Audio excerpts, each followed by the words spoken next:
Stand by.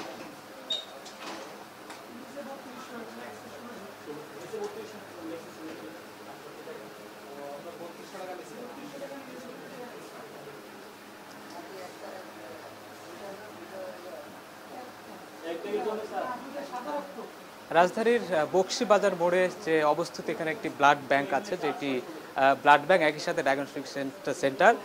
সেখানে বর্তমানে কিছু অসঙ্গতি পেয়ে এখানকার যে শিক্ষার্থীরা ছিলেন তারা এবং সেনাবাহিনী তারা উভয় মিলে এখানে অভিযান চালাচ্ছে। অর্থাৎ এখানকার অসঙ্গতিটা যদি আমি দেখাতে চাই সেক্ষেত্রে চোখে পড়বে যে এটি যেহেতু একটি ব্লাড ব্যাংক একই সাথে ট্রান্সফিউশন সেন্টার এবং ডায়াগনস্টিক সেন্টার, তো সেখানে যখন ঘটনার সূত্রপাত কিভাবে হয় সেটা বলে আসে যে গতকাল এক রোগী তার আত্মীয়ের জন্য রক্ত সংগ্রহ করার জন্য এখানে আসে। পরবর্তীতে যখন আসে তখন সেখানে তাকে রক্ত দেওয়া হয় না। পরবর্তীতে তিনি অভিযোগ করলে এখানকার যারা ছাত্র ছিলেন আশপাশে, যারা আপনারা জানেন যে আইন শৃঙ্খলা বাহিনী কর্মবিরতি যাওয়ার পর রাস্তার আইন শৃঙ্খলা থেকে শুরু করে বিভিন্ন বাজার তদারকি এবং একই সঙ্গে আজকে আমরা নতুনভাবে পেয়েছি যে তারা ডায়াগনস্টিক সেন্টার এবং ব্লাড ব্যাংকেও তারা অভিযান পরিচালনা করছে। সেই সাথে তাদের সঙ্গে যোগ দিয়েছে বাংলাদেশ সেনাবাহিনীর সদস্যরা। তা আমরা এখানে দেখতে পেয়েছি যে এখানকার যে কার্যক্রমগুলো থাকে সেখানে বেশ কিছু অসঙ্গতি চোখে পড়েছে। আমরা একটু সরাসরি যেতে চাই, যাদের মাধ্যমে অসঙ্গতিটা ধরা পড়েছে সেই শিক্ষার্থী, তাদের মুখ থেকে আমরা শুনতে চাই। আচ্ছা, আমি জানতে চাই আপনারা কিভাবে এটা খুঁজে পেলেন এই জায়গাটা এবং অসঙ্গতি কি? আসলে দেশ স্বাধীন হওয়ার পরে আমরা বাংলাদেশ নার্সিং মনিটরিং সেল থেকে আমরা ঢাকা মেডিকেল এবং আশেপাশে যত মেডিকেল কলেজ আছে দালাল নির্মূলের জন্য আমরা কাজ করে যাচ্ছি এবং যাত্রীরা মানে যারা সেবা গ্রহীতা তারা কিভাবে একদম প্রকৃতপক্ষে যে সেবাটা পাবে সেই জন্য কাজ করতেছিলাম। প্রতিদিনের ন্যায় আমরা ঢাকা মেডিকেল কলেজের ইমার্জেন্সির সামনে ছিলাম। উনি হচ্ছে ভুক্তভোগী, উনি আমাদের সামনে এসে বলতেছে যে কালকে আমি ব্লাডের জন্য টাকা দিয়েছিলাম, কিন্তু রাত্রে 12টা বাজে আমি যখন ব্লাডের জন্য গিয়েছিলাম আমাকে তো ব্লাড দেয়নি, আমাকে দূর করে তাড়িয়ে দিয়েছি। তো আমরা আমাদের কার্যক্রমের অংশ হিসেবে এখানে এসেছি। এখানে এসে আমরা ওনাদের লাইসেন্স নাই প্রথমেই, আর ওনাদের এখানে কোনো যে আমাদের ব্লাড যে রাখার জন্য যে পর্যাপ্ত পরিমাণে টেম্পারেচার রাখতে হয় আমরা এগুলো কিছুই পাই নাই। সেকেন্ড হচ্ছে ওনাদের এখানে সব অনেকগুলাই ব্লাডের কোনো আপনার যে মেনটেন করতে হয় যে আপনার ডেট কিছুই নাই, ডেটমেট কিছুই নাই আমাদের। তারপরে হচ্ছে এখান থেকে মূলত দালাল সাপ্লাই আপনারা দেখতে পাবেন, এই যে দালাল ওই যে ওনাকে ধরা হয়েছে, ওনারাই মূলত এই কাজগুলো করে যাচ্ছে। আচ্ছা, আমি আরেকটু বিশদভাবে জানতে চাই, আপনি গতকাল যখন এসেছিলেন তখন আপনি কি দেখেছিলেন, কেন অভিযোগ করেছিলেন? কেন অভিযোগ করছি, আমি পরশুদিন এই জায়গায় টাকা দিয়ে গেছি 2 ব্যাগ সাদা রক্ত মানে ব্লাড, 2 ব্যাগ সাদা ব্লাড টাকা দিয়ে গেছি 3200। তা 3200 টাকা চাইছে, 3200 টাকাই দিছি। তা ফ্রিজে এই ব্লাড জমা আছে, আমার কাছে 24 ঘন্টা খোলা আছে, আপনি যখন হইব তখন আইলে দেবেন, অপারেশন যখন হইব।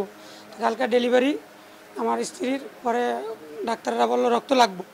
পরে আমি আবার দৌড়ে আইলাম, আমি বললাম ভাই আমার তো ব্লাডের এনো টাকা জমা দেওয়া, এলন রিসিট দেখাইছি। পরে কয় কি এই রিসিট হইব না, কিসের টাকা? আমি আপনি বিশ্বাস না করলে আপনি মেন খাতার দেখেন, আমার ফোন নাম্বার লেখা আছে এই জায়গায়।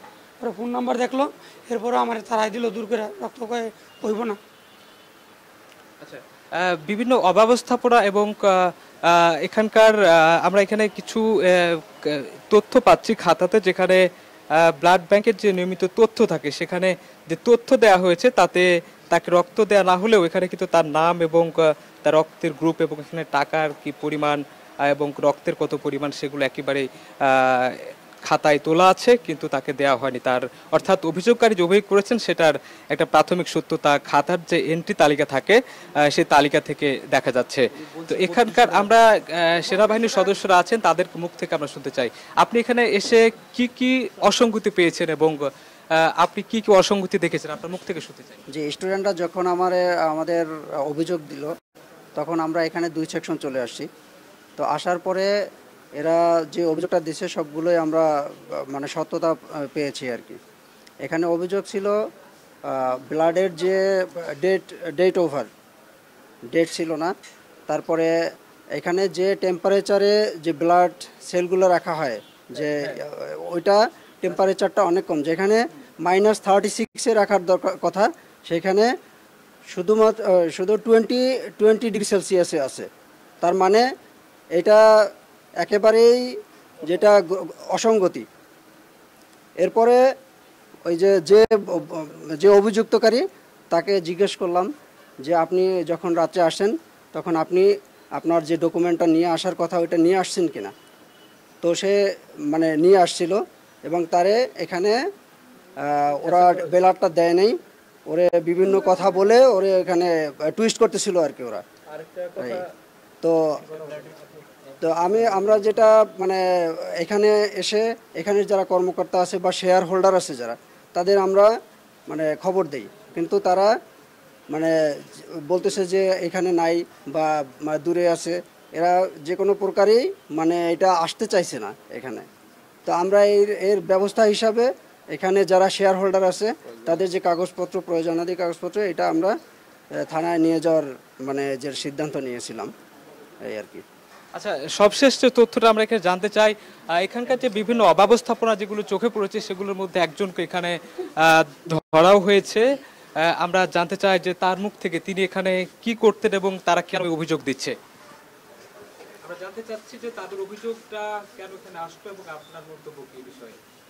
এখানে আমাদের যেই কাগজটা মানে রিপোর্টটা দিচ্ছি ব্লাডের সাথে, ওইটা সে আনতে হয়তো ভুলে গেছে, মানে রিসিপ্টটা নিয়ে এসে, কিন্তু রিসিপ্টে আর লেখা ছিল না, লেখা ছিল রিপোর্টে সব কিছু লেখা থাকে, রিপোর্ট ছাড়া ডাক্তার ব্লাড লাগাইবে না, শুধু ব্লাড নিলে, এই কারণে ব্লাড দেওয়া হয় না। রিপোর্ট ছাড়া ডাক্তার ব্লাড লাগায় না, এই কারণে ব্লাড হারে দিই না যে আপনি রিপোর্টটা নিয়ে আসেন তারপরে এসে ব্লাডটা নেন। এখানে একজন যাকে আটক করেছে তারা বলছেন, অর্থাৎ এখানে আটক করে রেখেছেন, তার সঙ্গে আমরা কথা বললাম, তিনি তার মতো করে তিনি মন্তব্য করেছেন। আমরা একটু দেখতে চাই যে ভেতরের যে কার্যক্রম সেখানে যে অসঙ্গতিগুলো মিলেছে সেগুলার সবশেষ তথ্য কি। আমরা একেবারেই একটি যেখানে ব্লাড টেস্ট করা হয়, যেখানে ব্লাড টেস্ট করার পর যেখানে সংগ্রহ করা হয়, আমরা ঠিক সে জায়গাটিতে আছি। আচ্ছা, এখানকার আমি জানতে চাই যে আপনাদের এখানে অভিযোগ করছে যে সাধারণত রক্ত দেওয়ার সময় রক্ত দেওয়ার যে ব্যাগ থাকে সেখানে কিন্তু ডিটেল লেখা থাকে, ইন ডিটেল লেখা থাকে এবং রোগীকে কোন পজিটিভ রক্ত কত গ্রাম, তারা অভিযোগ করছেন, যারা অভিযোগ করছেন তারা বলছেন যে এগুলো কিছুই তারা পায় নাই। আপনার মন্তব্য কি বিষয়ে? এই বিষয়ে যখন আমরা এখানে স্টুডেন্টরা আসি, অভিযান চালাই, তখন আমরা শুধুমাত্র একটা ফ্রিজের আমরা চেক করি, সেখান থেকে দেখা যাচ্ছে যে 4টা যে ব্যাগ ছিল সেখানে একটা ব্যাগের এক্সপায়ার ডেট হলো 2026 সাল পর্যন্ত, এখন 2024 সাল চলে। একটা ব্যাগ সর্বনিম্ন সর্বোচ্চ 35 দিন পর্যন্ত সংরক্ষণ করে রাখা যায়, তো সেখানে এক্সপায়ার ডেট 2026 সাল কেমনে হয় সেটা আমার জানা নেই। আর এছাড়াও কিছু ব্যাগ পাইছি, সেটার মধ্যে এটা একটা যে এখানে কোনো লেবেলিং করা নেই, expire date or collection date বা পেশেন্ট নেম কিছু নেই। এছাড়াও আরও কিছু ব্যাগ আছে যে সেখানে শুধু কালেকশন ডেট দেওয়া আছে, বাট এক্সপায়ার ডেট অলরেডি হয়ে গেছে, বাট সেটাও ওরা সংরক্ষণ করে রাখছে। তো এটা যখন সংরক্ষণ করে রাখছে, এছাড়াও যে ব্যাগগুলো আছে দেখা গেছে যে এক্সপায়ার ডেট এবং কালেকশন ডেটের ওইখানে মানে কলম দিয়ে বারবার করে যে চেঞ্জ করার যে বিষয়টা সেটাও দেখা গেছে। আমরা শুধুমাত্র একটা ফ্রিজ চেক করছি, এছাড়াও তো আরও অনেকগুলো ফ্রিজ আছে, তো সেইখানে যে ব্লাড আরও কতগুলো এক্সপায়ার ডেট ব্লাড পেশেন্টদের দেওয়া হচ্ছে সে বিষয়ে তো আসলে আমরা জানি না। তো এটাই আমাদের কথা যে এখানে একটা অভিযোগের ভিত্তিতে এসে আমরা আরও অনেকগুলো অভিযোগ দেখছি, যেমন ফ্রিজের টেম্পারেচার ঠিকভাবে রাখা নেই, ব্লাড যে বা প্লাজমা যে টেম্পারেচারে রাখা উচিত সেটা সেইভাবে রাখা নেই, আবার মানে ব্লাড ব্যাগের এক্সপায়ার ডেট হয়ে গেছে সেগুলোও রেখে দিছে। তো আমরা যারা মেডিকেল পার্সন আছি তারা না এই বিষয়ে সচেতন, আমরা বুঝতেছি, কিন্তু যারা মানে সাধারণ মানুষ বা জনগণ তারা জানে না, তারা তো এই ব্যাগগুলো নিয়ে যাচ্ছে। আর কলম দিয়ে যদি expire date collection date change করে দেওয়া যায় তাহলে তো আর সেখানে বোঝার কিছু উপায় থাকে না। তো এটাই তো যারা কেয়ার প্রোভাইডার তারা দিবে, তো তখন তো এই ব্লাডটা দিলে যে কেয়ার প্রোভাইড করতেছে তার বিরুদ্ধেও দেখা যাবে, অভিযোগ যাবে যে সে ব্লাডটা দেওয়ার পরেই পেশেন্ট অসুস্থ হয়ে গেছে, কিন্তু আগে যে ব্লাডের সমস্যা ছিল এটা কিন্তু ধরা পড়ার কোনো ওয়েই নেই। তো এইখানে দেখেন ভুক্তভোগী পেশেন্ট পার্টি হবে, যারা কেয়ার প্রোভাইড করবে তারা হবে, আবার হসপিটাল কর্তৃপক্ষ হবে, তারাই এটা সাফার করবে যে পেশেন্টের ব্লাডটা দেওয়ার পরেই সমস্যা হয়েছে। তো কিন্তু এটা তো আসলে যারা ব্লাড ব্যাংক আছে সেখান থেকেই যাচ্ছে এই সমস্যাটা। তো এটা আসলে আমাদের মনে হয় যে দেখা উচিত, প্রতিরোধ করা উচিত। যে এ বিষয়ে আপনারা তো শুরু থেকে ছিলেন, হাসপাতাল কর্তৃপক্ষকে আপাতত দেখা যাচ্ছে না, আপনাদেরকে তারা কি বলেছে? আসলে ব্লাড ব্যাংক আর হাসপাতাল কর্তৃপক্ষ তো আলাদা, হাসপাতাল তো সরকারি, বাট ব্লাড ব্যাংক এটা অন্য প্রতিষ্ঠান। হাসপাতালে কারো যদি ব্লাড লাগে তাহলে দেখা যায় যে তারা প্রাইভেট যে ব্লাড ব্যাংকগুলো আছে, যেমন এটা তো প্রাইভেট, তো তাদের সাথে তো হসপিটালের কর্তৃপক্ষের কোনো মানে সম্পর্ক নেই। আমি আপনাকে প্রশ্নটা আবার করছি যে এটা ব্লাড ব্যাংক, একই সাথে কিন্তু ডায়াগনস্টিক সেন্টার, এখানকার কর্তৃপক্ষের সঙ্গে আপনাদের কোনো কথা হয়েছে কিনা? আমরা আসার পর তাদের কাউকে দেখছি না। আমরা যখন আসছি তখন ওনারা বারবারই বলতেছে যে এর যে মালিক পক্ষ আছে তিনি আসতেছেন, বাট তিনি আসার কথা বলে অনেক পক্ষ মানে তার হয়ে অন্য কেউ কথা বলতে আসছে, তাছাড়া মানে সরাসরি কখনো আসেনি। যখন স্যাররা আসছে তখন ওনারা সরাসরি আসছে, বাট আমরা সেই 11টা থেকে এখানে এসে বসে আছি, তারা আসেনি কথা বলতে। তো এখন আমরা সামনে গিয়ে আরেকটু আরেকটা জায়গায় দেখতে চাই, যেখানে রেফ্রিজারেটর রুম, যেখানে বিভিন্ন রক্তের যে গ্রুপ সেগুলো নির্ণয়ের ক্ষেত্রে যে স্যাম্পল যেগুলো থাকে, যে নমুনাগুলো থাকে, সেখানে নিয়ে আসা হয়। আমরা দেখছি এখানে একই সঙ্গে এতগুলো স্যাম্পলের যে নমুনা সেগুলো কিন্তু একটা ট্রেতে, একটা পাত্রে আমরা দেখতে পাচ্ছি। আমরা এখানে জানতে চাই, এখানকার দায়িত্বরত কেউ নাই আপাতত, আমরা কাউকে দেখতে পাচ্ছি না। এখানে যে শিক্ষার্থীরা যারা এখানে অভিযান শুরুর উদ্যোগ নিয়েছিল, আমি তাদের সঙ্গে একজনের সঙ্গে কথা বলতে চাই। আমি আপনার কাছে জানতে চাই যে আপনি এখানে এসে কি কি অব্যবস্থাপনা আপনার চোখে পড়েছে? আমি এখানে দেখেছি যে স্লাইডগুলো ব্লাড সহ এখানে রাখা, কিন্তু এগুলোর কথা ছিল যে বিনি রাখবে, বিনি রাখলে কি হতো, এই যে এখানে যে ব্লাড আছে এর ফলে ব্লাড বন্ড ডিজিজ ছড়াইতো না। এখন এই ব্লাডের কারণে অনেক মানুষের হেপাটাইটিস হতে পারে, এইচআইভি হতে পারে, বা এইডসের মতো মারাত্মক ব্যাধি হতে পারে। কারণ এইটার একটা ব্যবস্থা না করলে এই ব্লাডের মাধ্যমে ব্লাড বন্ড ডিজিজ ছড়াইবে। এটাই আরেকটা জিনিস একটু খেয়াল করলে দেখবেন, আমার মনে হয় এটা কয়েক মাসেও পরিষ্কার করা হয় না। দেখেন এখানে কিন্তু আপনার স্ল্যামা পড়ে গেছে, আপনারা যদি একটু দেখেন। আরেকটা জিনিস সবচেয়ে বড় যেটা, আমাদের ব্লাডগুলো কিন্তু একটা নির্দিষ্ট টেম্পারেচারে রাখতে হয়। আপনি দেখেন এখানে কোনো একটা ফ্রিজেরও কিন্তু টেম্পারেচার ঠিক নেই। হ্যাঁ, আমাদের এই যে ফ্রিজগুলো আছে, এই যে আমি একটু দেখাতে চাচ্ছি আপনাদেরকে, এই যে ফ্রিজগুলো, এগুলোর কিন্তু একটারও টেম্পারেচার ঠিক নেই, একটারও টেম্পারেচার ঠিক নেই। এই যে এখানে প্লাজমা রাখতে হয় -38°C, কিন্তু এখানে কিন্তু ওইটা মেনটেন হচ্ছে না। আর ওইটা মেনটেন না হওয়ার কারণে যদি আপনার ইমার্জেন্সি ডেঙ্গুর পেশেন্ট আসে, ওই প্লাজমা দিলে কিন্তু কাজে আসবে না। আর আমরা হসপিটাল কর্তৃপক্ষের কাছে যখন এসেছিলাম, তাদের কাছে যখন আমরা লাইসেন্স চেয়েছি, তারা দিতে পারে নাই। তারপরে হচ্ছে ওনাদের কাছে যখন বলেছি সিসিটিভির ফুটেজ আপনারা আমাকে দেন, ওনারা সিসিটিভির ফুটেজও দেয় নাই। এবং কি যেই আমাদের যে ভুক্তভোগী, ওনাকে গলা ঘাট ধাক্কা দিয়ে বের করে দিয়েছে, বলছে যে তোকে পরে দেখে নিব। আমরা শুনছিলাম এখানকার যারা শিক্ষার্থী, যারা শুরুতেই অসঙ্গতি পেয়েছিল এই ব্লাড ব্যাংক একই সাথে ডায়াগনোসিস সেন্টারে, তার মুখ থেকে কথা শুনছিলাম। তিনি জানিয়েছিলেন যে তারা যখন শুরুর দিকে যখন এক রোগীর মুখ থেকে যখন তারা অভিযোগ শুনেছিলেন, তারপর তারা এখানে এসেছিলেন। আসার পর যখন মালিক অর্থাৎ হাসপাতাল, ব্লাড ব্যাংক একই সাথে ডায়াগনোসিস সেন্টারে যে কর্তৃপক্ষ, তার কাছে জানতে চেয়েছিলেন তাদের লাইসেন্স আছে কিনা, বা যে ব্লাডগুলো যে তাপমাত্রায় রাখা দরকার তারা জানতে চেয়েছিলেন, তাদেরকে ঘাড় ধাক্কা দিয়ে বের করে দেওয়া হয়েছে বলে একজন এখানকে অভিযোগ করলেন। আমরা এখানকার যারা অভিযান চালিয়েছেন, তারা হচ্ছেন যে বৈষম্য বিরোধী ছাত্র আন্দোলনের যারা ছিলেন, তাদের নার্সিং ইউনিটের সমন্বয়করা এরা মূলত।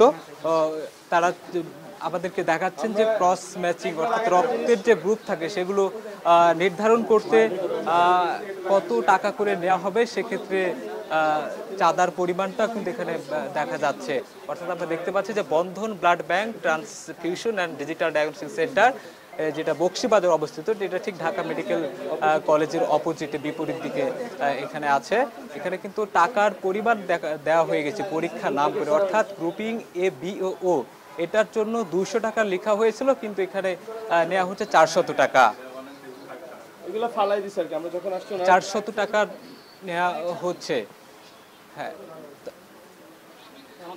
এছাড়া ক্রস ম্যাচিং এর জন্য যে ফি দেওয়া হয়েছে 200 টাকা, তার চেয়েও বেশি টাকা নেওয়া হয় বলে তারা দাবি করছেন। তো এখন সবকিছু মিলিয়ে বলা যায় যে Bandhan blood bank and transfusion and digital diagnostic সেন্টারের যে উচ্ছেদ অভিযান, সেখানকার যে হাসপাতাল, যেখানকার যারা কর্তৃপক্ষ, তারা কেউ এখন এই ব্লাড সেন্টার একই সাথে ডায়াগনস্টিক সেন্টারে তারা কেউ নেই। তো এই ছিল আমার এখান থেকে ছাত্র এবং সেনাবাহিনী কর্তৃক যে উচ্ছেদ অভিযান, সেটির সবশেষ তথ্য।